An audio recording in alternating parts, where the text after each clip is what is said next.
Samantala, bilang naman ng mga biktima ng paputok sa Ilocos Region, umakyat na sa 78. Para sa detalye ng balita, alamin sa ulat ni Idol Juana De Vera. 104.7 IFM. Report!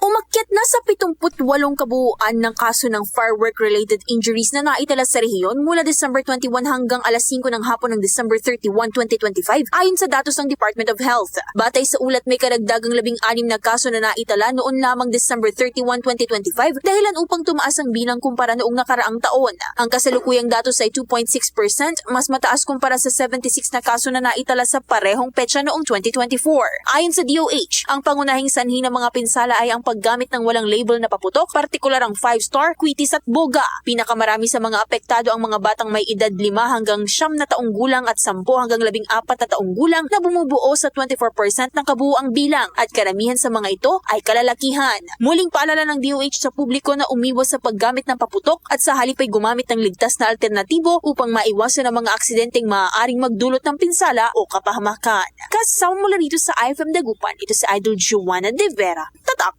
IFM. IFM News. IFM News. IFM News.